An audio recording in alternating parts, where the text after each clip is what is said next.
नागरिकांना एक दर्जेदार सुविधा देणारा जे शहर आहे या शहराचा अर्थसंकल्प करण्याचा आम्हाला मान मिळाला। त्याबद्दलही मी खूप खूप प्रशासनाचं आणि शासनाचं सुद्धा आभारी आहे की कारण ही संधी मिळणं हे सुद्धा एक चांगलं राहतं। मी आपल्याचं पुन्हा सर्वांचं स्वागत करतो आणि अर्थसंकल्पाचं माझं जे भाषण आहे ते आपल्याशी करतो। माझे शहर माझा अभिमान मानणाऱ्या नवी मुंबई नागरिकांकरता आपल्या असलेल्या सन 2025-26चा अर्थसंकल्प सादर करताना मला अतिशय आनंद होत आहे। निश्चय केला नंबर पहिला हे उद्दिष्ट नजरेसमोर ठेवून आपण या शहराला महाराष्ट्रात नंबर 1 वर ठेवले आहे। तर केंद्र शासनाने भारतातल्या 3 सर्वात स्वच्छ शहरांचा सुपर स्वच्छ लीग मध्ये सुद्धा आपल्या शहराचा समावेश झाला आहे। त्यामुळे हा बहुमान अभिमानाने टिकवण्याची आपली सर्वांची जबाबदारी आणखी वाढली आहे। महानगरपालिकेच्या निवडणुका अद्याप होऊ शकल्या नाहीत म्हणून प्रशासक यांच्या नियंत्रणाखाली कामकाज केले जाते। सर्व समाज घटकांचे म्हणणे ऐकून त्याप्रमाणे आवश्यक सेवा सुविधा देण्याचा प्रयत्न करण्यात येत आहे। तसेच लिखित स्वरूपात नागरिकांचे प्रतिनिधित्व अर्थसंकल्पात यावे यासाठी अभिप्राय सूचनाही मागवण्यात आल्या होत्या। यामध्ये नागरिकांनी उत्स्फूर्त सहभाग नोंदवला आणि त्यामधील बहुमूल्य सूचनांचा विचार हा अर्थसंकल्पात करण्यात येत आहे। नवी मुंबई शहरास विकास केंद्र म्हणून विकसित करण्यासोबतच उत्तम नागरी सेवा सुविधायुक्त शहर विकसित करून नागरिकांना उत्तम राहणीमान आणि आनंदीदायी रहवास निर्माण करण्याबाबतचे उद्दिष्ट नजरेसमोर ठेवून हा अर्थसंकल्प सादर करण्यात येत आहे। त्यामुळे हे शहर फक्त राहण्यापुरते न राहता तो एक विकास केंद्र म्हणून विकसित होईल। नवी मुंबईत लवकरच आंतरराष्ट्रीय विमानतळाची सुविधा कार्यान्वित होणार आहे। त्या अनुषंगाने मोठ्या प्रमाणात उद्योग आणि व्यापार यामध्ये वाढ होणार आहे। त्यास पूरक अशा सुविधा निर्माण करण्याची जबाबदारी सुद्धा आपल्यावर आहे। आयुक्त तथा प्रशासक या नात्याने एक स्वच्छ सुंदर शहरापासून पुढे एक राहण्यायोग्य सर्वोत्तम दर्जाचे शहर साकारण्याचे स्वप्न घेऊन हा अर्थसंकल्प सादर करण्यात येत आहे। मुंबई प्रादेशिक महानगर विकास प्राधिकरण क्षेत्राला विकास केंद्र म्हणून उदयास येण्यासाठी केंद्र आणि राज्य शासनाच्या नियोजन करीत आहे। त्या अनुषंगाने त्या विकास केंद्राचा एक हिस्सा बनण्याची संधी आणि जबाबदारी आपल्यावर आहे। ही बाब केंद्रस्थानी ठेवून अर्थसंकल्पाची मांडणी करण्यात येत आहे। The future of the cities lies in their ability to harness the power of technology to solve complex urban issues and create sustainable and livable communities. त्यामुळे तंत्रज्ञानाचा वापर करून आपल्या शहरातले जे काही किचकट प्रश्न आहे हे सोडवण्याची आणि एक शाश्वत विकास आणि लिव्हेबल शहर आपल्याला तयार करण्यासाठी त्याच्यामध्येच आपलं स्वप्न म्हणजे भविष्य गुंतलेलं आहे। हे स्वप्न भविष्य समोर ठेवून नवी मुंबईचा दृष्टीने विकास होत असताना प्रमुख बाबींचा मी त्याच्यामध्ये असा विचार केलाय। वित्तीय सुधारणा सगळ्यात महत्त्वाची, वित्तीय शिस्त कुठल्याही गोष्टीला वित्तीय पाठबळ असल्याशिवाय शक्य होत नाही। विकास केंद्र रोजगार निर्मिती निर्माण करणे हा एक मुख्य घटक याच्यामध्ये राहणार आहे। गुणवत्तापूर्ण शिक्षण, सुलभ वाहतूक, सार्वजनिक वाहतुकीचा जेवढा आपण विस्तार करू तेवढे आपल्याला खाजगी वाहनांचा वापर कमी करावा लागेल आणि ती दर्जेदार सुविधा असण्याकडे भर राहणार आहे।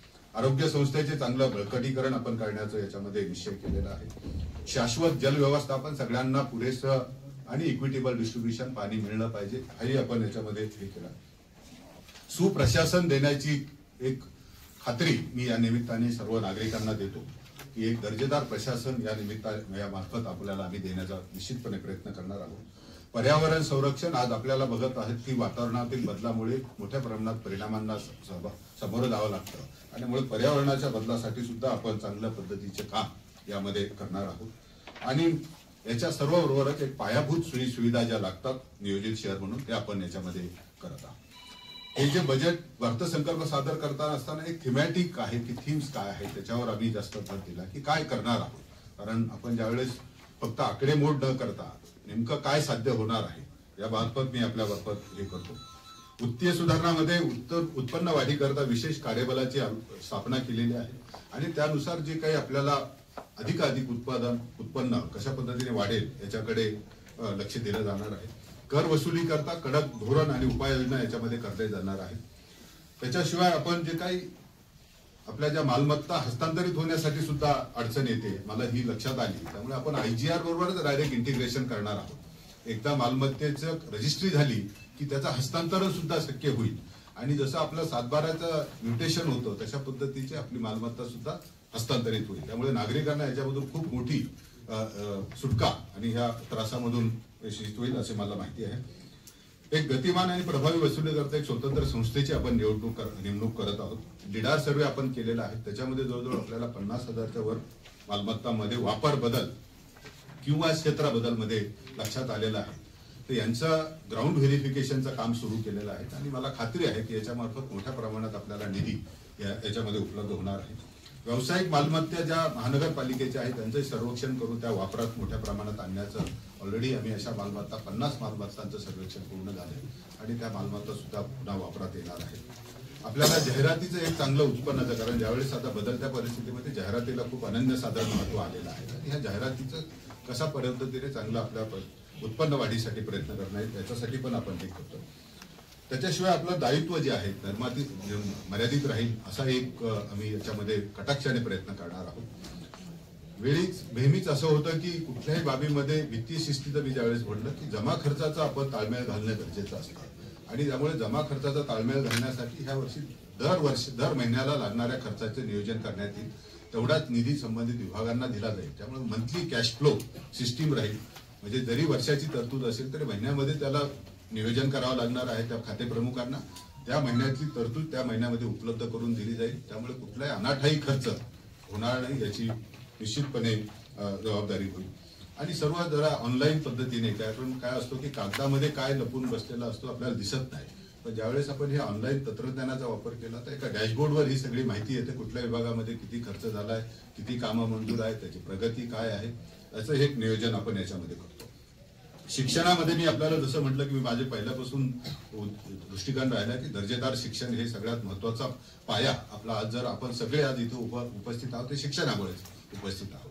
त्यामुळे एक वैज्ञानिक दृष्टिकोनातून विकास होण्याच्या दृष्टीने चांगलं शिक्षण आपल्या याच्यामध्ये अटल लॅब आपण शाळेमध्ये हे करत आहोत, सुरू करत आहोत. त्याच्यामध्ये कम्प्युटर लॅबचं सुद्धा, कारण आज आपण जवळ डिजिटल वर्ल्डमध्ये आहोत तर सगळ्या शाळांमध्ये आपल्याला सगळ्या मुलांना चांगलं दर्जाचं आपण कम्प्युटर लॅब, सीबीएसई शाळांची ज्या 3 शाळा सुरू आहेत त्यांच्यामध्ये दर्जेदार सुविधा आणि त्यांच्या मान्यता घेऊन हे होती. सायन्स पार्कचं आपल्याला निश्चित माहिती आहे की मलाही कल्पना आहे की हा 3 ते 4 वर्षापासून प्रकल्प सुरू झाला आणि तो पूर्णत्वास येत नाही. परंतु ह्या वर्षी मी तुम्हाला खात्री देतो की त्याचं सिव्हिल वर्क जे आहे ते पुढील 5 ते 6 महिन्यामध्येच कम्प्लीट होणार आहे. याच्यामधले जे एक्झिबिट आहे त्याच्यासाठी ऑलरेडी प्रक्रिया सुरू केली आणि नेहरू सायन्स सेंटर बरोबर माझी ऑलरेडी आम्ही बैठक घेतली. एक आम्हाला नॉलेज पार्टनर म्हणून नेहरू सायन्स सेंटर हे राहील. त्यामुळे त्यांच्या मार्गदर्शनाखाली हे सुद्धा आपलं सायन्स पार्क जो आहे चांगल्या पद्धतीने आपण डेव्हलप करू आणि तो तातडीने जनतेसाठी विथ एक्झिबिट आपल्याला मिळणार आहे.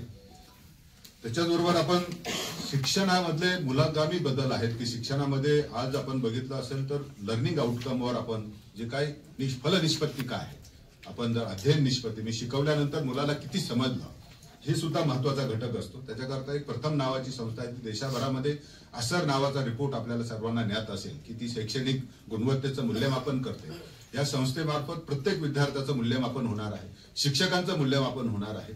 याच्यामुळे शिक्षकामध्ये कुठल्या क्षमता कमी आहेत त्यांचं प्रशिक्षण देऊन आणि मुलांमध्ये कुठले अध्ययन निष्पत्ती ते कमी आहेत त्याच्यावर विशेष लक्ष देऊन सर्व मुलं एक चांगल्या गुणवत्तापूर्ण शिक्षण घेतील याच्यासाठी आपण प्रयत्न करतो. आपल्याला सर्वांना माहिती आहे की मी ज्यावेळेस रुजू झाल्यानंतर सुद्धा गणवेश आणि विद्यार्थ्यांना साहित्य मिळण्यामध्ये दिरंगाई होत होती. आपण गणवेशचं 2 वर्षाचा निविदा फायनल करून मागच्या वर्षी गणवेश दिले. ह्या वर्षी टेंडर झालेला असल्यामुळे या वर्षी गणवेश शाळा सुरू होण्यापूर्वी सगळ्यांच्या बरोबर राहणार आहे. साहित्याच्या बाबत सुद्धा आपण डीबीटी करत होतो पण त्याच्यामध्ये बरंच 2-3 वर्षापासून अशा काही त्रुटी माझ्या निदर्शनास आल्या. त्यामुळे आपण हे धोरण थोडं बदल करून महानगरपालिकेमार्फत जसे गणवेश देतो तसं साहित्य सुद्धा महानगरपालिकेमार्फतच दिलं जाईल. त्यामुळे विद्यार्थ्यांचं याच्यामध्ये कुठे नुकसान होणार नाही याची एक काळजी घेतो. एक मिशन इनोव्हेशन म्हणून जे आहे स्वच्छ संग्राममध्ये आपण त्याच्यासाठी जो नाविन्यपूर्णता याच्यासाठी उपक्रमासाठी एक निश्चितपणे हे करतो. एनसीसीचे शिस्त पाहिजे म्हणून आपण एनसीसी सुद्धा आपल्या शाळेमध्ये आता सुरू करतो. आपलं ऑलरेडी एक एनसीसीचं युनिट आपल्या नवी मुंबईमध्ये सुरू होणार आहे आणि मला खात्री आहे की जवळजवळ 3000 विद्यार्थी याच्यामध्ये एनसीसी मध्ये आपण एनरोल करण्याचं पहिल्यांदा ठेवलेलं आहे. शिष्यवृत्तीचं जर आपण बघितलं तर मुलांना चांगल्या पद्धतीची शिष्यवृत्ती मिळावी म्हणून मागच्या वर्षीची राहिलेली 23-24 ची शिष्यवृत्ती सुद्धा पूर्ण आपण या वर्षी केली. 24-25 ची सुद्धा शिष्यवृत्ती ह्याच वर्षी देणार. 15 मार्च पर्यंत ही सुद्धा शिष्यवृत्ती देणार. म्हणजे पुढल्या वर्षी कुठल्याही शिष्यवृत्तीचा प्रस्ताव राहणार नाही. जे मुलांना आपण नोव्हेंबर पर्यंत डिसेंबर पर्यंत अर्ज घेऊन पुढल्या जानेवारी पर्यंत दर वर्षाची शिष्यवृत्ती ही गेली पाहिजे असं नियोजन आता केलंय. आणि आपल्याला मला सांगायला आनंद वाटतो की 23-24 मध्ये जवळजवळ आपण 20 कोटी आणि आता 24-25 मध्ये 27 कोटी एवढी मोठ्या प्रमाणात शिष्यवृत्ती या विद्यार्थ्यांना आपण याच्या मार्फत देतो. याचा निश्चितपणे त्यांच्या शिक्षणासाठी फायदा होणार आहे. आरोग्य संस्थेचं बळकटीकरण आपण ज्यावेळेस म्हणतो तर आपल्याकडे 3 मोठे हॉस्पिटल आहेत. आपल्या जवळजवळ 27 नागरी केंद्र आहेत आणि आपल्या ज्या 2 माता बाल रुग्णालय आणखी 2 माता बाल रुग्णालय नव्याने होऊ घातलेले आहेत. दिघाचं काम सुद्धा ह्या वर्षी पूर्ण होणार आहे. तेही सुद्धा नागरिकांच्या सेवेमध्ये येणार आहे. आणि कोपरखैरण्याचं माता बाल रुग्णालय याच्यामध्ये सुद्धा ते नागरिकांच्या सेवेमध्ये येणार आहे. याच्याबरोबरच आपण ज्या आपल्याला विविध चाचण्या कराव्या लागतात कारण डायग्नोसिस मध्ये आज इन्व्हेस्टिगेशनला खूप महत्व आलेलं आहे. MRI सारखी जी महागडी सुविधा आपल्याकडे नाही आहे तर त्याच्या सुद्धा या वर्षी आपण अर्थसंकल्पामध्ये तरतूद करून ती सुविधा करण्याचं आपल्या हॉस्पिटलमध्ये किफायतशीर दरात MRI मिळेल. केमोथेरपीचं युनिट आपण ऑलरेडी आपल्या नेरूळमध्ये 10 बेडचं सुरू केलंय. महिलांच्या मध्ये होणारा कर्करोगाचे जे परिणाम आहे आणि त्याच्यानंतर एकंदरच कुटुंबाला त्याच्यामध्ये अडचणीला सामोरं जावं लागतं. त्यामुळे मोठ्या प्रमाणात महिलांमधील कर्करोगाचं निदान करण्यासाठी आपण सगळ्या हॉस्पिटल 17 हॉस्पिटलमध्ये आपल्या चाचणी सुरू केलेल्या आहेत.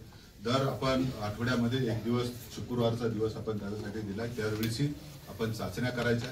तिथून जे काही रेफरल झाले तर आपल्याकडे इथे टाटा कॅन्सर हॉस्पिटल खारघरचं जे अर्थॅक सेंटर आहे त्याच्यामार्फत आपण त्यांच्या मदतीने त्याचं पुढलं निदान आणि उपचाराची सुविधा आपल्या नेरूळच्या हॉस्पिटलमध्ये केमोथेरपीचा वॉर्ड आपण जवळजवळ 2 कोटी रुपये खर्च करून CSR मधून तो वॉर्ड सुद्धा तयार झालेला आहे.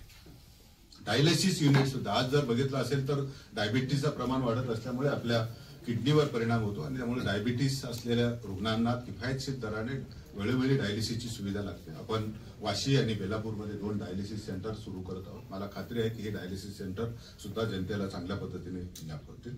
कॅथलॅब आणि ICUचे जे काय आहे त्याच्यामध्ये सुद्धा आपण चांगलं काम हॉस्पिटलमध्ये करतोय. आपल्याकडे काही झोपडपट्टी जरी नसली परंतु आजही आपल्याकडे MIDC क्षेत्रामध्ये काही वस्ती आहे आणि ह्या वस्तीमध्ये मुलांमध्ये आरोग्याच्या काही सुविधा असतात. त्यामुळे न्यूट्रिशन रिहॅबिलिटेशन सेंटर जे काही मुलांमध्ये कमकुवतपणा असेल तर त्यांच्यासाठी विशेष प्रयत्न या लहान मुलांसाठी केले जातील. ज्येष्ठ नागरिकांची संख्या वाढत आहे आणि ज्येष्ठ नागरिकांच्या आजाराची संख्या वाढत आहे. त्यामुळे एक स्वतंत्र गेरियाट्रिक वॉर्ड आपण वाशीमध्ये सुरू करणार आहोत की तिथे ज्येष्ठ नागरिकांसाठी उपचाराची सुविधा आहे. जसं आपण पेडियाट्रिक वॉर्ड आहे तसे आता वृद्धांसाठी सुद्धा एक स्वतंत्र गेरियाट्रिक वॉर्ड आपल्याकडे राहील. आपल्याला माहिती आहे की आता ह्या वर्षापासून आपली नवी मुंबईमध्ये पोस्ट ग्रॅज्युएट मेडिकल इन्स्टिट्यूट सुरू झाले आहेत आणि 22 ऍडमिशन आपली पूर्ण झालेली आहेत 5 विषयामधली.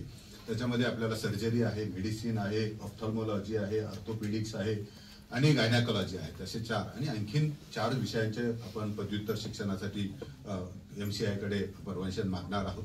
आणि मला खात्री आहे की हे जे आज 22 डॉक्टर आपल्याला मिळणार आहेत दरवर्षी आणखीन 3 वर्षासाठीचा कोर्स म्हणजे 66 डॉक्टर येतात. आणखीन 4 विषयाचे आपण घेतले तर आणखीन आपल्याला तेवढे 16 डॉक्टर आणखीन वळतील आणि हे सगळे डॉक्टर आपल्याला post graduate doctor MBBS doctor आपल्याला ही जी सेवा देण्यासाठी निश्चितपणे फायदेशीर राहणार आहे. आयुष्य रुग्णालय कारण आपण जर बघितलं असेल तर अलोपॅथीचे जे काही परिणाम होतात त्यामुळे आपल्याला आयुर्वेदिक रुग्णालय सुद्धा आपल्याकडे असलं पाहिजे. ते नाही आहे तर ते आयुर्वेदिक रुग्णालय एक आपण सुरू करण्याचं हे करतोय. या आरोग्य सेवेला लागणाऱ्या मनुष्यबळासाठी एक नर्सिंग कॉलेज सुद्धा आपण याच्यामध्ये आपण प्रस्तावित करत आहोत. आपल्याकडे आपल्याला माहिती आहे की आज पेटची खूप मोठ्या प्रमाणात संख्या वाढते आणि पशुवैद्यकीय दवाखाना स्वतंत्र आपल्याकडे नाही आहे. तर सानपाड्यामधला जो दवाखाना आहे त्याच्यामध्ये जे काही अंतर्गत बदल होते ते पूर्ण होऊन आता एक पशुवैद्यकीय दवाखाना सुद्धा आपल्याला इथे मिळणार आहे. ह्या सगळ्या हॉस्पिटलचा दर्जा चांगला राहण्यासाठी NABL एक्रेडिटेशनचं जे हॉस्पिटल आहे ते सुद्धा आपण याच्यामध्ये करणार आहोत. मॉड्युलर OTचं आपण ऑलरेडी काम सुरू केलं. आपल्याला माहिती की 10 OT झाल्या, राहिलेल्या सुद्धा आपण आता यावेळेस करत आहोत. आपलं जे काही सेंट्रल ड्रग्सचं जे आहे सार्वजनिक रुग्णालय CCSDचं त्याचं सुद्धा अद्यतनीकरण आपण यावर्षी आपण घेतोय. याच्याबरोबर आपण महिला आणि बालकल्याण, दिव्यांगांचं कल्याण हाही फार महत्वाचा भाग आहे. आणि त्यामुळे महिलांच्या मध्ये जे बचत गट आहे त्यांच्यासाठी एक सक्षमीकरण आणि बालभवन एक आपण या निमित्ताने करणार आहोत. बालकांसाठी विशेष जे कार्यक्रम आहेत, आपल्याला माहिती की नरिमन पॉइंटला आपल्याला चर्चगेटला बालभवन आहे, तिथे विशेष मुलांच्या बाबतचे आहे, तशा पद्धतीचा एक संकल्प आपण याच्यामध्ये करतो. व्यावसायिक विकास केंद्र ज्यावेळेस ट्रेनिंग करतो आपल्याला, कारण त्याची ट्रेनिंग सुविधा आहे, परमनंट ट्रेनिंग सुविधा आपल्याकडे आपण आता जे करतो त्याला एक परमनंट ट्रेनिंग सेंटर राहील. नोकरदार महिलांकरता वसतिगृह आपण स्वतःचं महानगरपालिकेमार्फत बांधलं जातं, निश्चितपणे यावर्षी त्याचे सुद्धा आहे. विधवा निराधार महिलांचे जे घटकांसाठी सुद्धा विशेष योजना आपण घटस्फोटी त्यांच्यासाठी सुद्धा आपण राबवणार आहोत. आर्थिक दुर्बल घटकातील महिलांच्या पुनर्विवाह करता सुद्धा आपण सहाय्य करतो. आपल्याला माहिती की कोविडमध्ये जे एकल पालक झाले त्यांचा सुद्धा आपण खर्च पूर्णतः याच्यामध्ये घेत आहोत. आपल्याकडे जे लहान प्रमाणात का होईना पण आदिवासी घटक आहेत त्यांच्यासाठी सुद्धा स्वतंत्र कल्याणकारी योजना आपण करतोय. ज्येष्ठ नागरिकांच्या आपल्या इथे जे विरंगुळा केंद्र आहे त्याचं सुद्धा बळकटीकरण यामार्फत आपण करणार आहोत. आपल्याला दीनदयाळ अंत्योदय जे आहे राष्ट्रीय नागरी उपजीविका अभियानाअंतर्गत जवळजवळ जे बचत गट आहेत आणि याच्यावरती सगळ्यात महत्वाचा भाग आहे की ही जी बचत गटांनी तयार झालेला माल विकायचा कुठे ही मोठी प्रश्न राहतो. त्यामुळे 30% आपली जे काही बाजारपेठातले गाळे आहेत ते फक्त नॉन फार्म प्रोडक्टसाठी उपलब्ध राहणार आहे. मला खात्री आहे की ही जे महिलांनी तयार केलेले पदार्थ तिथे रोटेशन बेसिसवर ते डिस्प्ले करतील, विकतील आणि पुन्हा दुसरा गट येऊन तिथे हे करेल. म्हणजे ते कुणाला वाटप होणार नाही, ते महानगरपालिकेच्या ताब्यात राहतील, पण आपला प्रॉडक्ट येऊन आपण तिथे विकून आपण जाऊ शकता अशी एक सुविधा आपण याच्यामध्ये करत आहोत. हर घर संविधान हा एक महत्वाचा कार्यक्रम आहे, तो सुद्धा आपण आपल्या मुंबई विद्यापीठ आणि लॉ कॉलेज इथलं जे आहे त्यांच्या सहयोगाने करणार आहोत. नवीन ग्रंथालय आपण त्याच्यामध्ये जे सनपाड्याचं आहे ते सुद्धा पूर्ण करून लवकरच ते जनतेसाठी उभं करू आहोत. दिव्यांगांचं सर्वेक्षण, कारण दिव्यांगांना माहिती देण्यासाठी आपलं स्वतंत्र सर्वेक्षण यावर्षी आपण करणार आहोत. एक नवीन, जसं आपलं वाशीमध्ये एक अत्याधुनिक दिव्यांग सेंटर आहे तसं एक आणखीन सेंटर ऐरोली भागामध्ये आपण नवीन करत आहोत. एक संक्रमण शिबिर सुद्धा आपल्याला, कारण ज्यावेळेस आता आपल्याला माहिती आहे की कुठेतरी एखादी इमारत ढासाळते आणि नंतर मग संक्रमण शिबिर नसतं, त्यामुळे हाऊसिंग फॉर डिसहाऊस साठी सुद्धा आपण याच्यामध्ये हे करतोय. कामगार कल्याणामध्ये सुद्धा जे पोस्टल विमा आहे तो जो 10 लाखापर्यंत मिळतो. आपल्याकडे मोठ्या प्रमाणात कामगार आहेत, त्यांना सुद्धा विमा संरक्षण मिळेल, त्याच्यामुळे त्यांचे कुटुंब सुरक्षित राहतील अशी एक आहे. आपल्याकडे जे तृतीयपंथी घटक आहेत त्यांचं सुद्धा एक प्रशिक्षण आणि सुविधा केंद्र त्यांच्यासाठी आपण करणार आहोत. हे करत असताना पर्यटन स्थळांचा विकास सुद्धा आपल्याला केला पाहिजे, कारण शहरामध्ये यावेळेस मी म्हटलं की लिव्हेबल सिटी आपण करत आहोत. त्याचा अर्थ फक्त पायाभूत सुविधा हे करून चालणार नाही, त्याच्यासाठी शहरामध्ये पर्यटन टुरिझम प्लॅन आपण तयार करतोय, ऑलरेडी त्याचं काम सुरू केलेलं आहे. मरीना आणि मँग्रोव्ह पार्क हे दोन्ही गोष्टी आपण राज्य शासन आणि वन विभागाच्या मदतीने करणार आहोत. एक संग्रहालय आणि म्युझियम, आपल्या म्युझियम आणि मत्स्यालय हे दोन्ही गोष्टी आपल्याकडे याव्यात अशा पद्धतीने आपण काम सुरू केलेलं आहे. मला खात्री आहे की हे सुद्धा या शहरामध्ये एक चांगलं लोकांसाठी सुविधा राहील. गवळीदेव आणि सुलाईदेवी इथले जे पर्यटन, त्याचं काही अडचणी होत्या वन पर्यटनाच्या, परंतु वन विभागाच्या सगळ्या परवानग्या मिळून आता काम सुरू झालंय, त्याच्यामध्ये आणखीन वाढ मोठ्या प्रमाणात करण्यात येईल.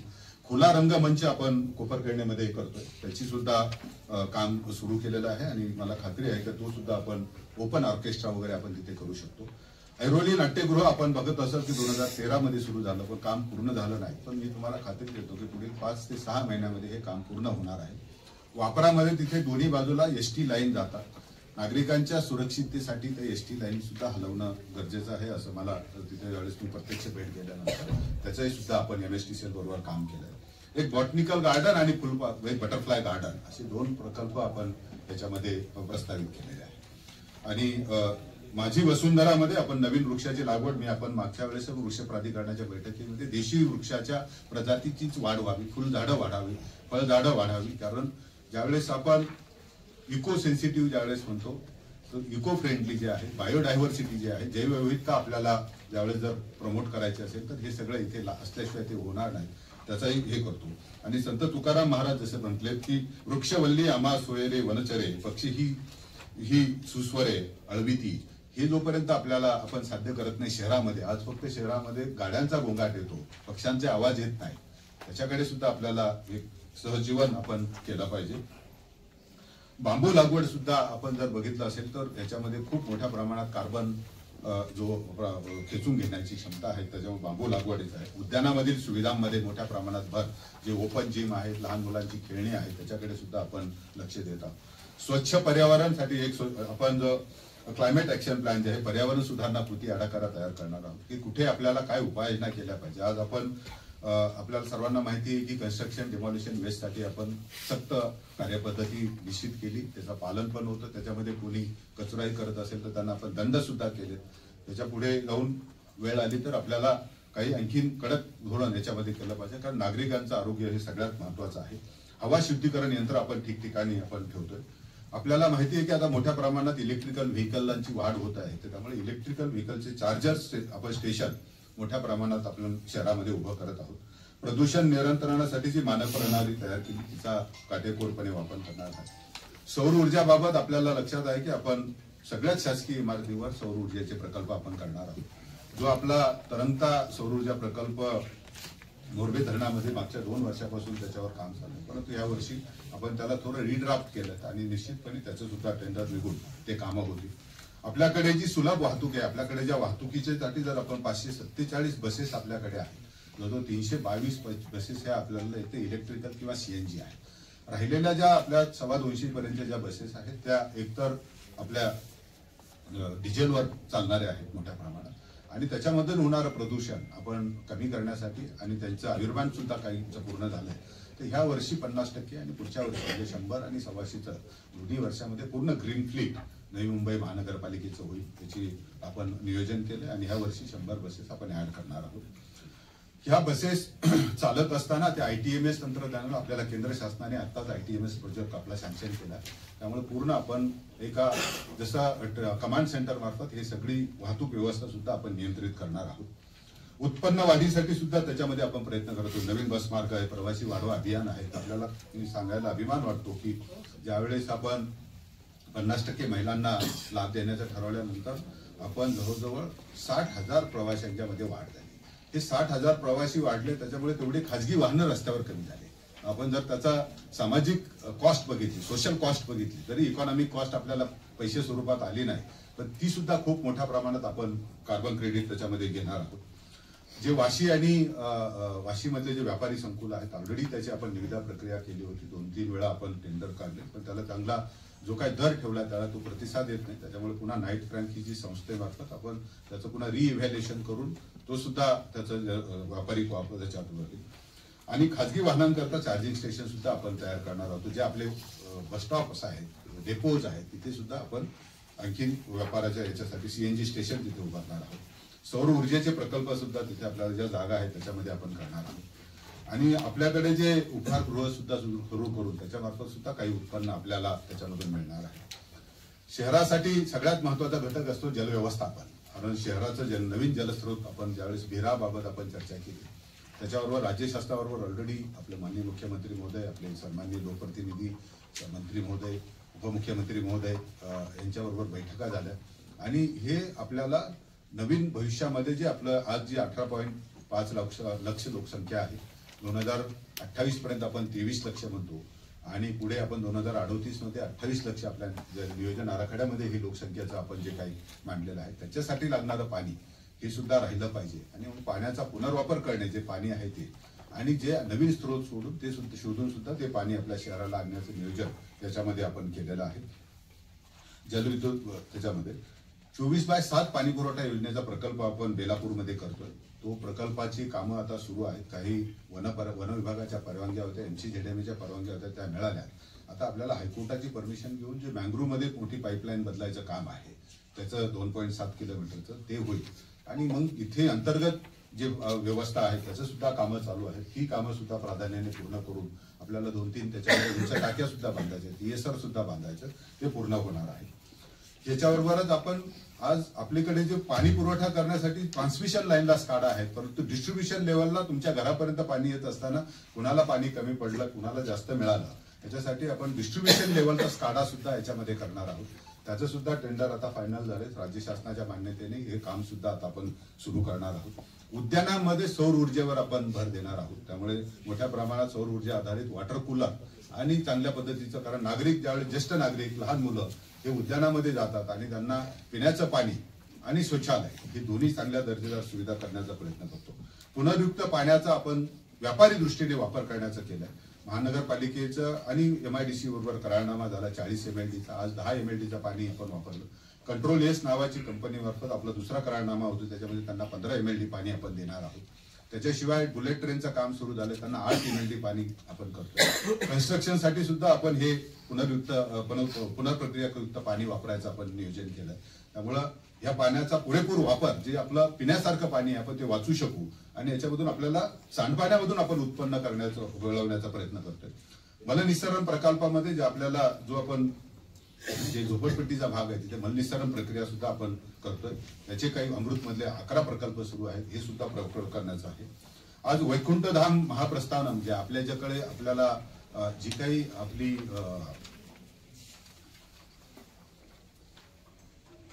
सगळ्या याच्यामधल्या ज्या बेलापूर, नवीन वैकुंठधाम, पशु दैववाहिनी, त्याच्यामध्ये आपण ज्यावेळेस सगळे जातो, सगळ्यांना अंतिम संस्कारासाठी कुणी ना कुणी आपल्याला जावं लागतं आणि इथल्या सुद्धा सुविधा चांगल्या दर्जाच्या असाव्या.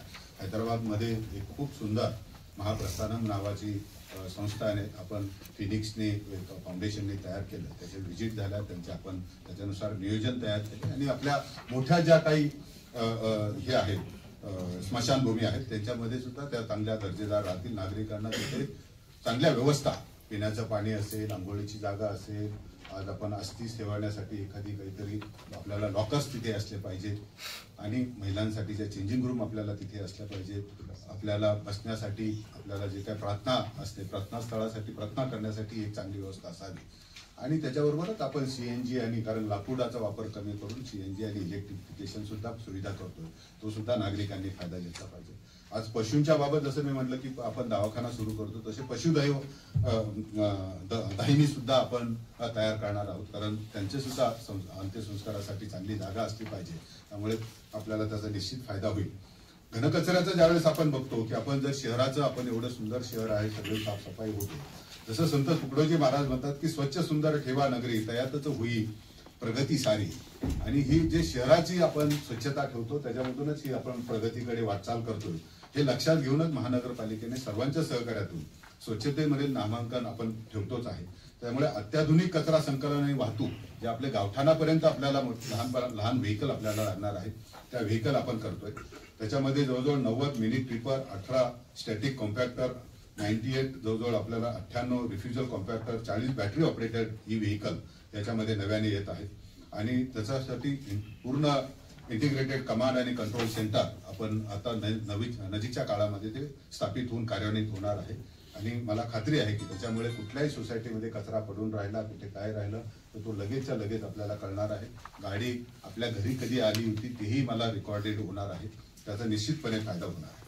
आज आपण बघत असाल की शपनभूमीची आकार दिवसेंदिवस कमी होत चालला आहे. त्यामुळे फक्त शपनभूमी वाढून काय फायदा नाही, तर त्याची पुनर्प्रक्रिया केली पाहिजे. त्याच्यामुळे CBG आणि आपण वेस्ट टू एनर्जी हे दोन्ही प्रकल्पाचे DPR तयार केलेत आणि या वर्षी हे दोन्ही प्रकल्पाला आपण कार्यान्वित करण्याचं चालना देणार आहोत.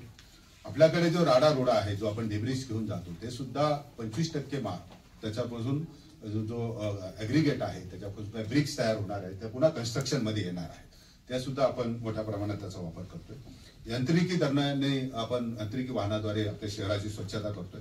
हरित कचऱ्यापासून आपण ब्रिकेट्स करतो, नारळापासून आपण कोकोपीट तयार करतोय आणि त्याच्याबरोबर आपण एकल प्लास्टिकला, पूर्ण सिंगल यूज प्लास्टिक या वर्षापासून बंदी करण्यावर महानगरपालिकेमध्ये कडक धोरण वापरलं जाणार आहे. त्यामुळे नागरिकांचं आणि वातावरणाचं, सगळ्यांचं पर्यावरणाचं रक्षण त्याच्यामधून होणार आहे. आपण स्वच्छता पार्ट 2 हा जो आहे तो एक त्याच्यामध्ये आपण करतो. स्वच्छश्री पुरस्कार, आपल्या ज्या ह्या क्षेत्रामध्ये चांगलं काम करणारी संस्था असतील, व्यक्ती असतील, त्यांना सुद्धा गौरवण्याचं मानस यावेळेस आपण ठेवलेलं आहे. रिसायकल आणि डाईन ह्या 2 गोष्टी आहेत. स्वच्छ सुपर लीग मध्ये आपण एक करतोय आणि नवीन शौचालय बांधणे, सुधारणा करणे, कारण जवळजवळ 700च्या वर आपले CTPT आहेत, त्यांचा चांगला दर्जा राहिला पाहिजे, याच्यावर सुद्धा आपण प्रामुख्याने काम करतोय. आज आपल्याला ज्यावेळेस म्हणतो की चांगलं निरोगी आपल्याला आयुर्मान पाहिजे, मुलांमध्ये चांगल्या पद्धतीची विजुगुषी वृत्ती तयार व्हायला पाहिजे, तर क्रीडा सुविधांचा सुद्धा चांगला वापर व्हायला पाहिजे. आपल्याकडे तरण तलावाची सुविधा नजीकची वाशिंदमध्ये सुरू झाली, तिचा सगळ्या नागरिकांनी फायदा घ्यावा. तशाच पद्धतीचे तरण तलाव आपण आता लवकरच घनसोली मधला सुद्धा कार्यान्वित होणार आहे.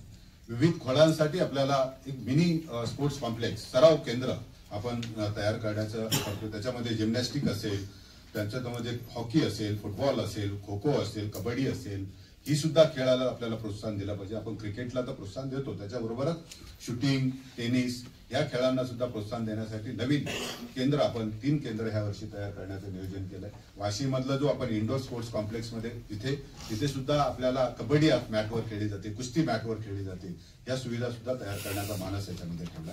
घनसोलीमधलं क्रीडा संकुल एक आंतरराष्ट्रीय दर्जाचं तयार करण्यासाठी त्याच्या सुद्धा राज्य शासन आणि आपण एकत्र, कारण दोन्हीला अर्धी जमीन दिलेली आहे, त्याच्यावर आपण काम करतोय. उड्डाणपुलाखालील ज्या क्रीडा सुविधा आहेत त्याच्यामध्ये सुद्धा चांगल्या पद्धतीची वाढ आपण करतोय. स्केट पार्क, स्केटिंग पार्क हे सुद्धा आपण याच्यामध्ये काम करणार आहोत. ज्या पायाभूत सुविधा याच्यामध्ये शहराला लागतात त्याच्यामध्ये सिटी मोबिलिटी प्लॅन आपण तयार करतो. त्यामुळे शहरामध्ये कमीत कमी अंतरावर चालून जाऊन आपल्याला एक सार्वजनिक वाहतुकीचा फायदा घेतला पाहिजे. आपले स्वतःचे वाहन बाहेर काढण्याची गरज पडणार नाही अशी योजना आपण त्याच्यात करतोय. रस्त्यामध्ये आपल्याला माहिती आहे की खड्डे पडतात आणि मग नागरिकांना त्याच्यामधून त्रास होतो. पावसाळ्यामध्ये आपल्याला सगळ्यांना त्रास होतो. तर खड्डेमुक्त रस्ते ठेवण्याचं आश्वासन या निमित्ताने आपण ठेवलेलं आहे. उड्डाणपुलाचं काम आहे, मला माहिती आहे की उदुर्भे येथील उड्डाणपुलाचं काम बऱ्याच वेळा वर्ष रेंगाळला, परंतु आता त्याच्या सगळ्या प्रक्रिया ज्या काही अडचणी होत्या दूर होऊन पुन्हा त्याच्यामध्ये त्याचं डिझाईन बदलून आपण तो उड्डाणपुलाचं काम सुद्धा सुरू होतं.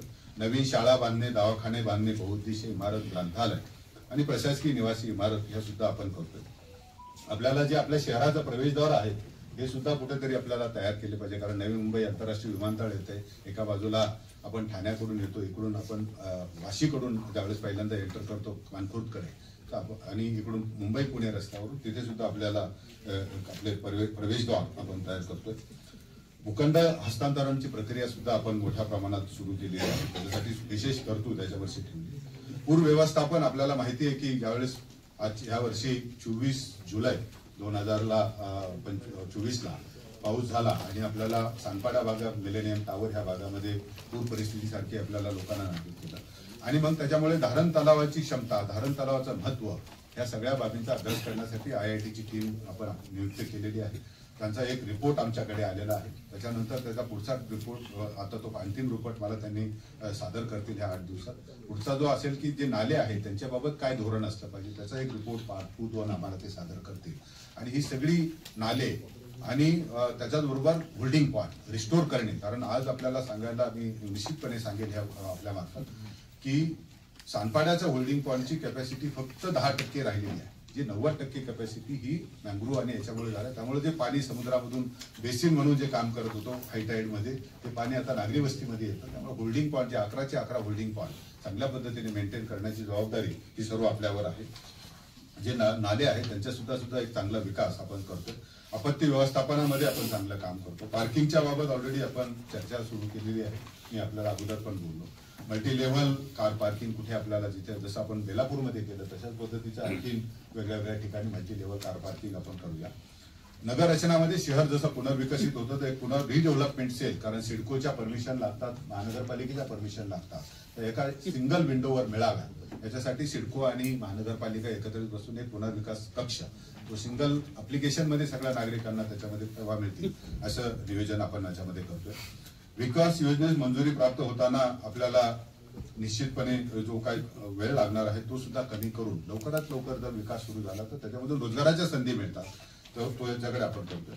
आपल्या शहरामध्ये झोपडपट्टीचा जो MIDC क्षेत्रामध्ये आणि इकडे जो आहे त्याचा क्लस्टर मध्ये आपण झोपडमुक्तीचं मुक्त शहर असा आपण विचार करतोय. हे सगळं करत असताना प्रशासन एक चांगलं सुप्रशासन असावं, त्यामुळे ई ऑफिस प्रणाली सगळीकडे आपण यावर्षीपासून लागू करतोय. अद्ययावत संकेतस्थळ आपल्याला राहणार आहे, त्याच्यामार्फत सगळ्या सोयीसुविधा आपल्या नागरिकांना आपल्या घर बसल्या मिळू शकणार आहेत. त्याच्याबरोबर आपण ऑनलाईन सुविधा देण्यासाठी ऍप सुद्धा माय नवी मुंबई असं NMMC असं नवीन ऍप तयार केलं. त्याच्यामध्ये तुम्हाला सगळ्या सेवा असेल, पाणी बिल भरायचं असेल, आपल्याला प्रॉपर्टी टॅक्स भरायचा असेल तर ह्या सगळ्या मिळणार आहेत. त्याच्या आता टेस्टिंग सुरू आहे. सर्व्हरची जो जुना होता तो सर्व्हरवर आपण नवीन होस्ट करतोय आणि नजीकच्या काळामध्ये तो सुद्धा नागरिकांना चांगला ऑनलाईन सेवा सगळ्या आपण उपलब्ध करून देणार आहोत. व्हॉट्सअप चॅटबोट सुद्धा आपण वेबसाईटवर ठेवणार आहोत. त्याची उपयुक्तता आपल्याला निश्चितपणे सगळ्या बाबीसाठी नागरिकांना सेवेसाठी मिळणार आहे. तक्रारीसाठी सुद्धा आपण ग्रीव्हन्स पोर्टल आपण याच्यामध्ये केलेलं आहे, त्यामुळे ग्रीव्हन्स पोर्टल सुद्धा आपल्याला मिळेल. डिजिटल हजेरी जे आहे फेस रिडिंगवर आपण हजेरीचे शाळा, हॉस्पिटल याच्यामध्ये सुद्धा आपण ते करतोय. त्यामुळे स्कूल हॉस्पिटलचे डॅशबोर्ड असणार आहे, कारण शाळेमध्ये आज किती विद्यार्थी आले, शिक्षक किती आले, एका डॅशबोर्डवर आपल्याला सगळी माहिती मिळणार आहे. आज हॉस्पिटलमध्ये किती रुग्ण ऍडमिट आहेत, किती बेड खाली आहे, त्याची माहिती सुद्धा आपल्याला एका क्लिकवर मिळणार आहे. त्यामुळे बऱ्याच वेळा नागरिकांच्या तक्रारी येतात की बेड मिळत नाही आहे, आम्हाला तिथे डॉक्टर नाही आहेत. या सगळ्या सुविधा आपण त्याच्यामध्ये करतोय. त्याच्याबरोबर एक अभिलेख जे आहे ते अभिलेख डिजिटायझेशन सगळ्या रेकॉर्ड आहेत. आज आपण बघितलं असेल शाळेमध्ये आपला जन्मदाखला काढायला गेल्यानंतर आपल्याला जुन्या नोंदीवरून करावा लागतो आणि ती लिखित स्वरूपात आहे, ते जीर्ण झालेले आहेत. यांचं पूर्ण डिजिटायझेशन, ज्या महत्वाच्या फाईल्स आहेत त्यांचं डिजिटायझेशन आपण याच्यामध्ये करणार आहोत. एक 311 असं जे आहे ते ऑफिसर ऍप हे सुद्धा आपण करतो. त्याच्यामध्ये ऑफिसरांना लागणाऱ्या त्या बाबी आहेत, कामामधल्या अडचणी आहेत, त्या सुद्धा आम्हाला करणार आहे. मोबाईल ऍप बाबत मी आपल्याला ऑलरेडी बोललो. सीसीटीव्ही यंत्रणा आपल्याकडे ज्या आहेत पुण्यात्वास आलेल्या आहेत, अजूनही त्याच्यामध्ये काही तक्रारी आहेत त्या सोडून चांगली सीसीटीव्ही यंत्रणा आणि एक नवीन ICCC सेंटर पोलिसांच्या इथे पोलीस आयुक्तालयामध्ये सुरू करतात, त्याचं सुद्धा काम सुरू झालेलं आहे. त्याच्याबरोबर ठेकेदारांकडून मिळणाऱ्या सुरक्षित रकमा ह्या सुद्धा वेळेवर मिळाल्या पाहिजे, त्यांना परत मिळाल्या असल्यामुळे BGRS सिस्टम आपण घेतल्यानंतर ती पुन्हा विहित कालावधी त्यांना मिळेल याची व्यवस्था करतोय. ITMS ट्रॅफिक मॅनेजमेंटसाठी सुद्धा आपण याच्यामध्ये यावेळेस काम करतोय. अग्नी सुरक्षेसाठी सुद्धा आपण वेगळे अग्निसुरक्षा केंद्राचं सक्षमीकरण आपण करतोय. श्वसन उपकरणांची, कारण त्यांचं आरोग्य सुद्धा महत्वाचं आहे, जे आपल्यासाठी तिथे लढत असतात, त्यांचं आरोग्य टिकवणं आपली सर्वांची जबाबदारी आहे. त्यांच्यासाठी सुद्धा एक चांगल्या पद्धतीने ब्रिदिंग अपॅरेटस सुद्धा आपण खरेदी करतो. हाय प्रेशर पोर्टेबल पंप आपण खरेदी करतोय. नवीन वायरलेस यंत्रणा त्याच्यामध्ये बसवली जाणार आहे. विविध प्रकारच्या रेस्क्यू करता यंत्रसामुग्री आपण याच्यामध्ये घेत आहोत. प्रशासकीय सुधारणामध्ये जर भरती प्रक्रिया आपण यावर्षी राबवत आहोत. एक कामाचा दर्जाबाबत सुद्धा एक गुन्हा नियंत्रण कक्ष आपल्याकडे राहणार आहे. निविदा कार्यपद्धतीमध्ये ज्या निविदा आहेत ते चांगल्या पद्धतीचे निविदा डॉक्युमेंट राहिलं तर आपल्याला चांगले कंत्राटदार निवडीला मुळात आपल्याला चांगली मदत होते. त्याच्यासुद्धा पूर्ण डॉक्युमेंटचं व्हेरिफिकेशन करण्यासाठी बांधकाम विभागाचे निवृत्त सचिवांची एक कमिटी नेमली आणि त्याच्यामुळे पूर्ण निविदा कागदपत्र जी आहेत ती नव्याने तयार होतील आणि दर्जेदार कामासाठी, दर्जेदार ठेकेदार निवडीसाठी आपल्याला त्याची निश्चितपणे मदत होणार आहे. एक समर्पित मोबाईल नंबर सुविधा सुद्धा आपल्याला याच्यामध्ये होणार आहे. 100 दिवसांचा जो माननीय मुख्यमंत्री महोदय, माननीय उपमुख्यमंत्री महोदयांनी 100 दिवसांच्या कार्यक्रमाची यावेळेस आपण घोषणा केलेली आहे. त्याच्यामध्ये सुद्धा महानगरपालिका खूप चांगल्या पद्धतीने काम करते. संकेतस्थळाचं काम जवळजवळ पूर्ण होत आलेलं आहे. सुकर जीवन मानण्यासाठी आपल्याला मी सांगायला आनंद होईल की ज्यावेळेस प्रॉपर्टी टॅक्सचं असेसमेंट होत होतं तर वार्ड स्तरावर पण तिथे 6 टप्पे होते. महानगरपालिकेवर पण 6 लोक बघायचे. असे 5-5, 6-6, 10-10, 2-2, 3-3 महिने फक्त असेसमेंटसाठी लागायचे. त्याचे ते सगळे टप्पे कमी करून फक्त 5 टप्पे ठेवले, म्हणजे 7 टप्पे त्याच्यामधून काढून टाकले. तीच पद्धती होती. हॉस्पिटलचं नूतनीकरण असेल, नवीन रजिस्ट्रेशन असेल, त्याला सुद्धा 5-6 टप्पे होते. 3 टप्प्यावर ठेवलं. पहिला ऍप्लिकेशन करणार, तिथला मेडिकल सुप्रिंटेंडंट बघणार आणि DHO बघणार, इथं MOH बघणार. 3 टप्प्यामध्ये ते सुद्धा. त्यामुळे काय होईल, त्यामध्ये गती येणार. प्रशासकीय सुधारणा करण्याचं ते एक आपण म्हटलं की काम म्हणजे प्रशासकीय सुधारणा त्याच्यामध्ये करतो. जनतेच्या तक्रारींचं ज्यावेळेस आपण ग्रीव्हन्सेस पोर्टल तयार केलेलं आहे त्याचा आढावा मी माझ्या वैयक्तिक ज्यावेळेस आठवडे मीटिंग असतात सगळ्या खाते प्रमुखांची त्याच्यामध्ये निश्चितपणे घेत असतो आणि जनतेच्या तक्रारी वेळीच्या वेळी सुटल्या पाहिजे. त्यांना रास्त आपण जे काही त्यांच्या मागण्या असतील त्यांच्यापर्यंत पोहोचण्याचा आपण प्रयत्न केला पाहिजे. आपण क्षेत्रीय कार्यालयांना जो भेटी आहेत आणि इथे शेवट कुठल्याही शहरामधले आपल्याला उद्योगांची वाढ झाल्याशिवाय, रोजगार निर्मिती झाल्याशिवाय पुढे शहराचा विकास होत नाही. त्यामुळे चांगल्या रोजगार गुंतवणुकीसाठी, विस्तार करण्यासाठी, गुंतवणूक प्रोत्साहनासाठी मी ऑलरेडी एक माझी बैठक सगळ्या इंडस्ट्री असोसिएशन बरोबर झाली, डेव्हलपर बरोबर झाली, आता हॉटेल असोसिएशन बरोबर सुद्धा घेणार आहे की जिथे रोजगाराच्या संधी उपलब्ध होतात त्यांना लागणाऱ्या सोयीसुविधा महानगरपालिकेमार्फत आपण देणार आहोत. नाविन्य उपक्रमामध्ये आपण एक इकॉनॉमिक मास्टर प्लॅन सेल याच्यामध्ये करणार आहोत. त्यामुळे आपल्याला शहराचं एक master plan, economic master plan सुद्धा याच्यामध्ये मिळेल. एक IAS प्रशिक्षण केंद्र केवळ चांगल्या शिक्षणाबरोबरच आपल्याला पुढच्या चांगल्या भारतीय प्रशासकीय सेवेमध्ये सुद्धा जाण्याची संधी आपल्या स्थानिक नागरिकांना मिळावी. त्यामुळे सानपाडामधली जी आपली लायब्ररी त्याच्यावरच आपण भारतीय प्रशासकीय सेवा केंद्र सुद्धा तिथे तयार करणार, प्रशिक्षण केंद्र करत आहोत. याच्यासाठी आपल्याला बऱ्याच ठिकाणी CSRचा निधी असतो, पण त्यांना मदत करायची असते, पण कशा पद्धतीने मदत करायची याची अडचण येते.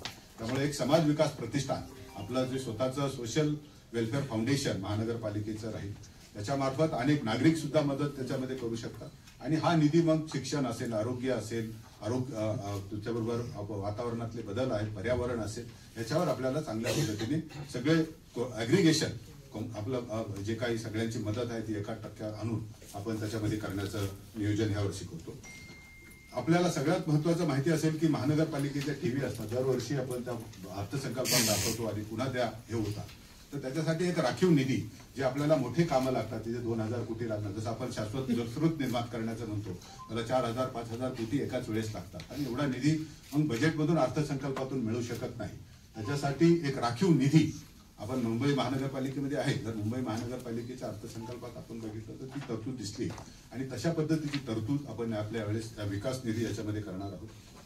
एक नाविन्यपूर्ण प्रकल्प, ज्यावेळेस आपण पुनर्प्रक्रिया पाणी म्हणतो, स्वच्छ हवा म्हणतो, हे म्हणतो, पण त्याच्याबरोबर आपल्याकडे अंगावर जी कपडे आहेत ही सुद्धा काही दिवसांनी कचरा डेपोपर्यंत जातात. त्याची सुद्धा पुनर्प्रक्रिया करण्याचं सेंटर आपण केंद्र शासनाच्या वस्त्रोद्योग मंत्रालय यांच्याबरोबर सुरू केलं. आपण बेलापूरला हा प्रायोगिक तत्वावर देश पातळीवर हा प्रकल्प आपण सुरू केला. माननीय पंतप्रधान महोदयांनी आता जे भारत टेक्स आपण त्याच्यामध्ये दिल्लीमध्ये झालं, त्याच्यामध्ये त्याचा विशेषत्वाने उल्लेख या प्रकल्पाचा केलेला आहे. ही शहरासाठी एक भूषण बाब आहे. आपलं सहकार्य त्याच्यामध्ये राहणार आहे. आपण आपल्या जसा कचऱ्यासाठी बिन्स ठेवल्या तशा कपड्यासाठी सुद्धा बिन्स आपल्याकडे आपण ठेवणार आहोत. या बिन्स सुद्धा पुनर्प्रक्रिया केलेल्या याच्यामधून तयार केलेल्या बिन्स आहेत. त्या नजीकच्या 250 बिन्स आपण आता नजीकच्या काळामध्ये ठेवत आहोत आणि एकूणच आपण एक नवी मुंबई महानगरपालिका शहराच्या विकासासाठी एक विश्वस्त संस्था म्हणून काम करत आहे. हा विश्वास सार्थ करून या शहरास नवीन विकास केंद्र उदयास आणण्यासाठी आपल्या सर्वांची साथ मला आवश्यक आहे. माझे शहर माझा अभिमान हे ध्येय प्रत्यक्षात आणून या शहराला आपण सर्वजण नव्या उंचीवर घेऊन जाऊया. आपण सर्वांनी मिळून करायचे हे काम आहे. ही जबाबदारी आपण सर्वजण एकत्र आलो तर सहजपणे पाडू शकतो. नई रफ्तार नए अंदाज से चलता है, नवी मुंबई का हर एक आदमी विकास की ओर चलता है. या शहराच्या विकासासाठी माननीय मुख्यमंत्री महोदय, माननीय उपमुख्यमंत्री तथा पालकमंत्री, माननीय उपमुख्यमंत्री वित्त, माननीय मंत्री वने, माननीय खासदार, माननीय आमदार यांचे सतत बहुमूल्य मार्गदर्शन आम्हाला लाभले. तसेच नवी मुंबईकर, सुजाण नागरिक आणि पत्रकार यांची शहरासाठी वेळोवेळी सूचना आमच्याकडे मिळतात. त्याबद्दल आपले सर्वांचे मनस्वी आभार मानतो. नवी मुंबई महापालिकेचे सन 25-26 अर्थसंकल्पीय अंदाज तयार करण्यासाठी महानगरपालिकेचे मुख्य लेखा अधिकारी, त्यांचे सर्व सहकारी, खाते प्रमुख यांनी विशेषतः खूप यावेळेस मेहनत त्याच्यामध्ये केलेली आहे आणि या अंदाजपत्रकातील जमा खर्चाच्या बाजू सविस्तरपणे आपल्याला भाग 2 मध्ये आपण त्याही नागरिकांसाठी देत आहोत. ही सगळे बजेट आपल्या वेबसाईटवर आणि नागरिकांसाठी उपलब्ध आहे. मागील उद्दिष्टपूर्ती करणारे आरंभीची शिल्लक सह जवळजवळ 1686 कोटी आणि जमा 3403.82 कोटी रुपये अशी मिळून एकत्रित जमा 5089 कोटी आणि 3788 कोटी खर्चाचे 24/25 मी सुधारित अंदाजपत्रक सादर करत आहे.